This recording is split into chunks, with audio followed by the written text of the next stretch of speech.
Der Fanny sein preisischen Stiefsohn ist nicht viel passiert und nach ein paar Tagen darf er schon wieder von Spital außer.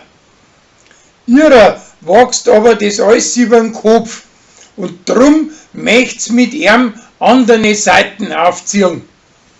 Das lässt er sich aber nicht bieten und pfeift ihrer was. Und da kann ihrer auch der preisische Psychofuzzi nicht weiterhelfen, der wo ihrer preisischen Tochter als Schreiben und Rechner beibringt. Und jetzt im Brunnerwirt haust, weil ihm sein Alte rausgeschmissen hat. Während der Patrick im Schwitzkasten hockt, wird ihm von Lorenz sein Hund als Gewand dachet.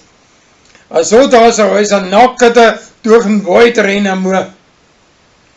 Die Gundi läuft ihm dabei über den Weg und verzapft es der ganzen Gmor. Und alle reißen einen Witz da drüber.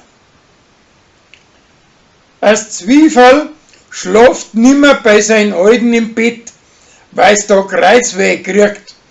Und Zenzi kriegt es mit und sieht einen Rolli mit einer anderen und verzeiht die Leute, dass die zwei auseinander haben. Schließlich stellt sie aber raus, dass das nicht wahr ist.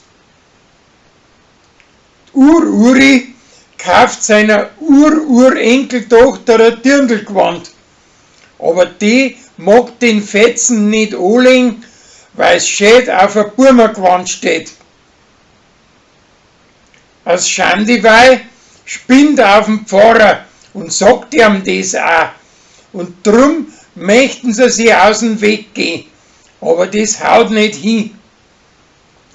Die Leute fällt alle mehr auf, dass zwischen denen zwei was ist.